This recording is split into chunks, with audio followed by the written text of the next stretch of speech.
Guys welcome back to my channel আর new video. তো আজকে ভিডিওতে আমরা সকাল সকাল বেরিয়ে পড়েছিলাম। আমার মামার এক জায়গায় ইন্টারভিউ ছিল, মানে একটা জবের ইন্টারভিউ ছিল, তো সেই জন্য। আর এটা হচ্ছে সেই সল্টলেকের রাস্তা। দেখো মামা, এই যে মামা টেনশন করছে আর ফোন দেখতে দেখতে ম্যাপ দেখতে দেখতে যাচ্ছে যে কোথায় ওর ইনস্টিটিউশনটা পড়েছে যেখানে ইন্টারভিউ হবে। আর আমিও ওর পেছন পেছন যাচ্ছিলাম খুঁজতে খুঁজতে যে কোথায় পড়েছে। অ্যাকচুয়ালি ও চেনে, ও গুগল ম্যাপটাও ফলো করছিল, আর আমি হেঁটে হেঁটে যাচ্ছিলাম। তো তোমরাও দেখো ওর কেমন কোথায় ইন্টারভিউয়ের জন্য সেন্টারটা পড়েছে।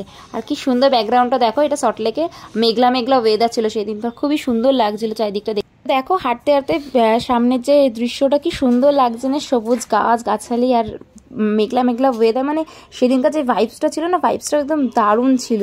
আর আমি তো জিনিসটা খুব এনজয় করছিলাম। আর এখান দিয়ে হচ্ছে কত গাড়ি নামছে উঠছে, আমি সবটাই কভার করার চেষ্টা করছি। আর আকাশটা দেখো, দেখেই বুঝতে পারা যাচ্ছে হালকা হালকা মেঘলা মেঘলা লাগছে।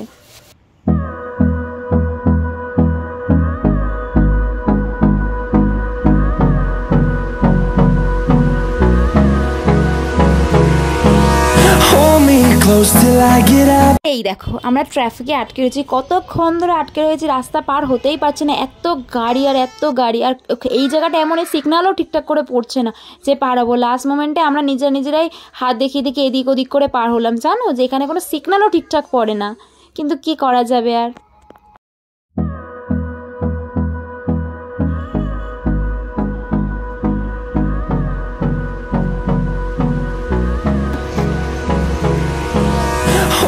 এই দেখো এখানে যে যারা বসে রয়েছে না, যারা বসে রয়েছে দাঁড়িয়েছে, যারা চলাফেরা করছে, প্রত্যেকেই কিন্তু এখানে এক্সাম দিতে এসেছে। আর এরাও কিন্তু স্টুডেন্টই। তখন আমি মামার যেখানে ইনস্টিটিউশনে সিট করেছিল ওখানে পৌঁছে দিয়ে আমি আমার বাড়ি আসছিলাম।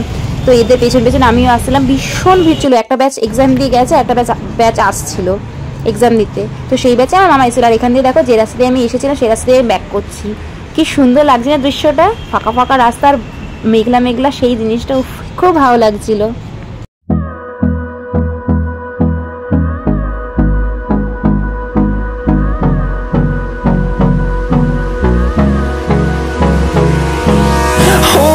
Close till I get up.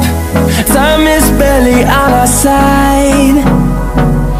I don't wanna waste what's left.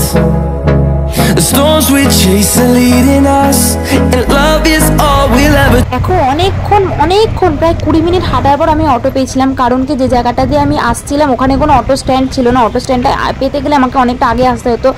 আর আমার র্যাপিডো যে সে সময় করবো আমার মাথাতেই ছিল না যে সে সময় র্যাপিডো করলে পেয়ে যেতাম। তাই জন্য আমাকে অনেকটা প্রায় 20 মিনিট হেঁটে লাস্ট আমি অটো স্ট্যান্ড পেয়েছি।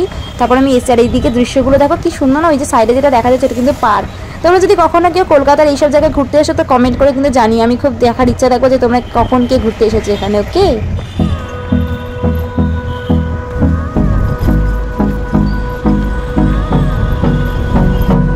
এই দেখো তোমরা সবাই ভাবছো তো এটা আমার হাতে, কারণ কি আমার মামার এক্সাম সেন্টারে ফোন, স্মার্ট ওয়াচ এগুলো কিছু অ্যালাউ করেন, তাই না? মামা সব কিছু, মামার ফোন পার সব আমার কাছেই ছিল। আসবে ও প্রেশার দিচ্ছে আমার হাতে দিয়ে ওঠার জন্য। আসবে টাটা টাটা টাটা। তো হাসো একটু হাসো। এই দেখো মামা এক্সাম দিয়ে বাড়িতে চলে এসছে, দিয়ে মা ওকে একটু খেতে দিয়েছিল, লুচি ঘুগনি খাচ্ছিল। খেয়ে দে ফোন ঘেটে দিয়ে মামা শুয়ে ওখানে আরাম করছিল। দিয়ে আমি একটু লুকিয়ে লুকিয়ে ভিডিও করে নিলাম। যাই হোক, তো আজকে ভিডিওটা এখানে এন্ড করছি। দেখা হবে নেক্সট ভালো ব্লগে। ততক্ষণ stay tuned, stay connected, bye bye.